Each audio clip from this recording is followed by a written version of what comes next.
Chapter 64. Selling Spirit Cores. When they reached the city gate, more and more people appeared on both sides of the road. The noise also followed. Xiao Yan was not used to hearing so many noises. He rubbed his temples and smiled bitterly.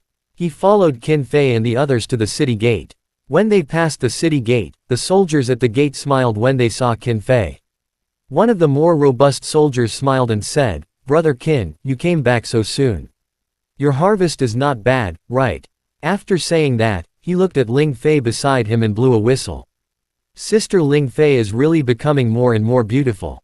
Qin Fei scolded with a smile, "Kid, stand guard obediently. Don't let your imagination run wild all day long. I'll treat you to a drink some other day." Ling Fei had rolled her eyes at him. With a glance, this fellow also smiled embarrassedly. When he heard Qin Fei, he laughed awkwardly. "All right." After entering the city while laughing and cursing, Xiao Yan couldn't help but smile. He said, "The guards of Falling Rock City are really too informal." The strongest soldier among these soldiers was the brawny man who had spoken just now. However, judging from his aura, he had just advanced to the D-key layer not long ago. The other 5 people were all around the 8th star of the D-key layer. A guard of this level was really child's play. When Qin Fei heard this, he could not help but chuckle and said, "Little brother, do you know what is the greatest threat to humans in the forest domain?" He saw Xiao Yan shake his head blankly. Qin Fei said somewhat awkwardly, "It's a beast tide." It was said that more than 300 years ago, a relatively large beast tide broke out in the western forest domain. A large number of spirit beasts and heavenly beasts rushed into the cities where humans lived and started a massacre. The Falling Rock City was attacked by 3 intermediate heavenly beasts and thousands of spirit beasts. That beast tide was extremely sudden. Humans were almost defenseless. Even with all the powerful warriors of the Falling Rock City, they were still unable to withstand it. They were forced to retreat, and just as the Falling Rock City was about to fall, the reinforcements from Tianmu Prefecture had rushed over to save them from this crisis. After that beast tide, Tianmu Prefecture has ordered the city gates to be guarded by people. Report to them as soon as the beast tide arrives. However, with the passage of time, there hasn't been a beast tide for hundreds of years. The defending troops at the city gates of most cities have also changed from monarch spirit warriors to people who aren't even imperial warriors. Now, this has become a form of action, and it won't be of much use. After listening to Qin Fei, he really didn't know what these city lords were thinking. After entering the city gate and looking at the familiar streets and shops, Xiao Yan couldn't help but feel dizzy. This kind of feeling was something he hadn't experienced in many years. The street was about 10 meters wide and there were many shops on both sides of the street. All kinds of peddling sounds could be heard without an end. In some of the small alleys, there was even the faint sound of children's laughter. "Little brother, if you want to stay in Falling Rock City for a few days, why don't you come to the mercenary corps of Falling Rock to settle down? That place is much safer than some hotels." Xiao Yan thought for a while and nodded, "All right. If that's the case, I will have to trouble Brother Qin." Currently, he was unfamiliar with the Falling Rock City. If he could get more information about it from the mercenary corps of Falling Rock, it would undoubtedly make things easier for him. "Wu Zhang, bring your brothers back and make some arrangements. Brother Xiao Yan and I will go to the trading market and sell those spirit cores before going back." With the face of my captain, the captain should be able to agree. Qin Fei deliberately emphasized the word captain a little, then said to Wu Zhang, who was beside him. Wu Zhang immediately understood tacitly and nodded. He cupped his hands towards Xiao Yan and left with his men. After Wu Zhang left, Qin Fei enthusiastically led Xiao Yan towards the trade market. After passing through a few streets, an open-air market appeared in front of Xiao Yan. Although it was called a market, it was actually just a group of people with stalls set up. Xiao Yan's gaze swept across the area. There were about 100 stalls. Each stall had some things or medicinal herbs on them. Some were spirit cores, and some were medicinal liquids that had yet to be refined. Qin Fei was a little speechless as he followed Qin Fei to a white-haired old man's stall. Qin Fei clearly recognized this old man. He cupped his hands together and laughed. "Uncle Shu." The old man also chuckled when he saw Qin Fei. His words instantly froze the smile on Qin Fei's face. "Hee hee, young Master Qin, you're here. Do you have anything good to sell to me?"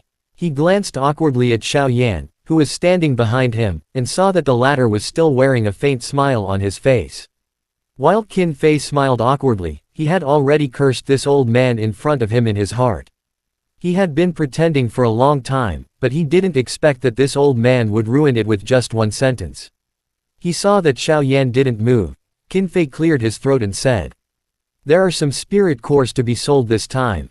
There are quite a lot of them." As he spoke, he waved his hand and the 58 spirit cores of Xiao Yan fell out and piled up on the ground. When they saw so many spirit cores, not to mention the white-haired old man, even the stall owner by the side revealed a shocked expression. Soon after, greed quickly surged onto his face.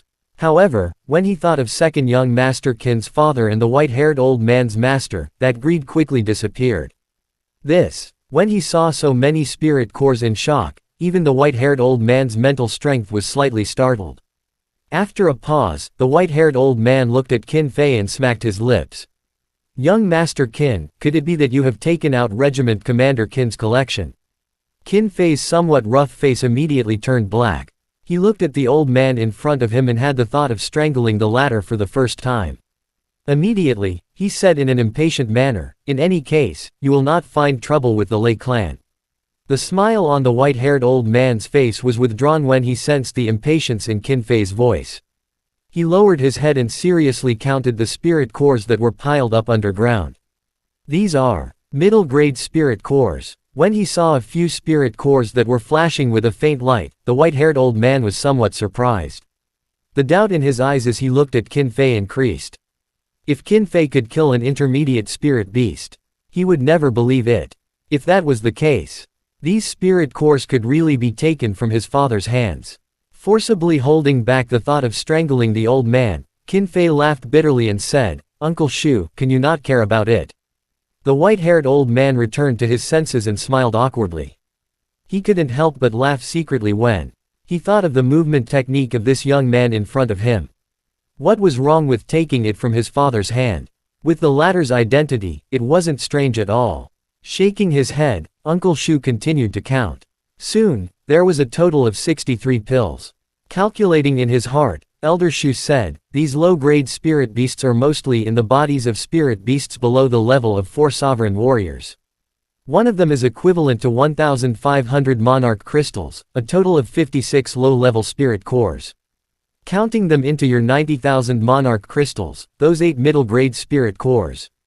One monarch crystal is 4,000 monarch crystals, a total of 122,000 monarch crystals." When he heard that the number was much lower than he had expected, the embarrassment on Qin Fei's face became even greater. He looked at Xiao Yan in embarrassment. The latter also smiled helplessly. Nodding his head, the difference between 200,000 monarch crystals and 120,000 monarch crystals was quite large. Qin Fei bitterly laughed when he saw the latter nod his head. He had really lost a lot of face today. Hee, young Master Qin, are you planning to save some private money?" Elder Shu placed the 120,000 monarch crystals on Qin Fei's crystal card. When he saw the slight dissatisfaction on Qin Fei's face, Elder Shu rolled his eyes and said, "Yes. My young master will hold the last 5 challenges in the center of the city tomorrow. Young Master Qin, you can give it a try. If you win, you may get the reward of 500,000 from the Patriarch."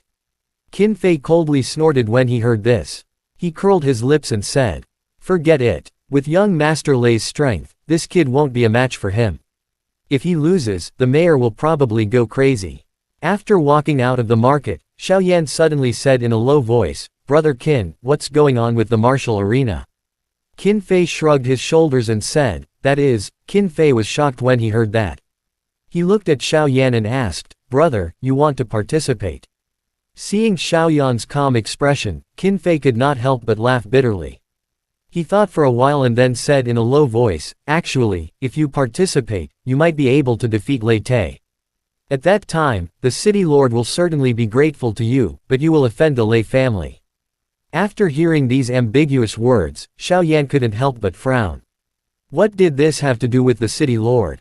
Little brother, you might not know this, but the Lei family was a family that entered the Falling Rock City a few years ago. It's said that it's a branch of the Lei family in the Linxing City, the family head, Rek. It was said that the old man was a branch family member of the Lei family when he was young. Later on, he was removed from the family when he was carrying out a mission in the family. After that, he brought all of his family members to this place. After a few years of development, he had become the #1 family in the Falling Rock City. Half a year ago, the grandson of that old man, that Lei Te, graduated from a small academy in West Star County. He returned to Falling Rock City. When Lei Te returned, he was already a second Dao Sovereign Master. He could be considered an expert among the younger generation of Falling Rock City. Coincidentally, the new city lord who took over a year ago had a daughter. However, she was already at the peak of the sovereign warrior realm at the age of 20, and she was also extremely beautiful. However, she was the goddess in the eyes of those wolves from the mercenary corps. After Lei Te returned, he immediately took a fancy to the daughter of the city lord. He would never agree to pester the latter. Later, Lei Te's grandfather came to visit him personally, and the city lord was forced to do so. He had no choice but to agree, but he put forward a condition. Within half a year, he won 100 matches in the martial arena. The limit was the younger generation below the age of 25, but Lei Te's 2 Dao Sovereign Masters. In addition to some powerful monarch skill, he could even fight 3 Sovereign Masters. Apart from those who challenged him at the beginning, no other young people challenged him after that. A few months ago, Rek used 200,000 monarch crystals as the reward for defeating Lei Te. In the beginning, he had also attracted some people, but Lei Te's strength was too strong. Furthermore, his attacks were vicious, even though the reward kept increasing.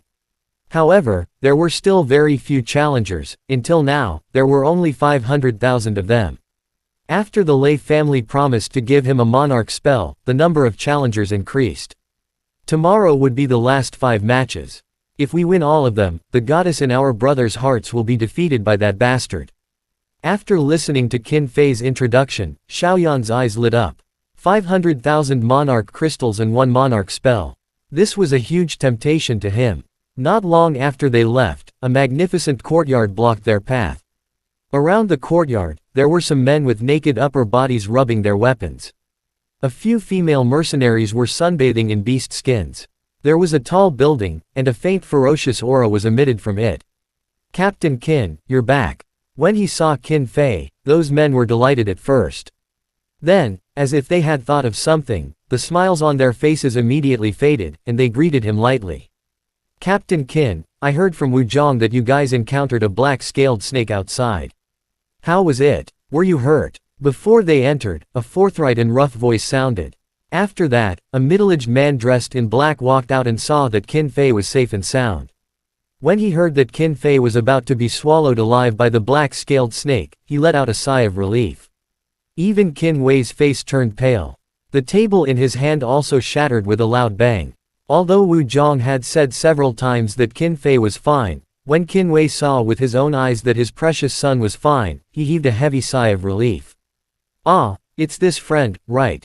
I, Qin Wei, am the leader of the mercenary corps in Falling Rock. Thank you for your help, otherwise." Hee. Qin Wei shifted his gaze to Xiao Yan, who was standing beside Qin Fei, and his pupils contracted slightly. With his eyesight, he could naturally see Xiaoyan's strength. A sovereign master was able to kill a black-scaled snake with a single kick. This was enough to show that the latter's strength was far from as ordinary as he appeared to be. He smiled gently. He cupped his fists. Monarch spirit. Sensing Qin Wei's strength, Xiao Yan smiled gently and cupped his fists as well. "Commander Qin is being too serious. Captain Qin, you have also helped me a lot just now." Qin Fei's face turned red when he heard Xiaoyan's mocking words. He felt awkward and pulled Qin Wei's sleeve gently. He gritted his teeth and said in a low voice, "Brother Xiao Yan has already known about it. Don't act anymore." Qin Wei blushed when he heard that. He laughed and glared at Wu Zhong, who was behind him, and invited Xiao Yan into the courtyard with a smile. Qin Fei, who had followed him into the courtyard, also glared at Wu Zhong with some anger. He turned around and walked in. Wu Zhong immediately wanted to cry but had no tears. After a long while, he said in a low voice with a huff. "Fine, you are my grandfathers. These 2 grandfathers are really good for nothings. Haha, Mr. Xiao Yan, this is my condition. I hope you can forgive me for my neglect. After instructing the maid to serve tea, Kinwei smiled and said. Chapter end. Hi guys, please like, comment, share, and subscribe.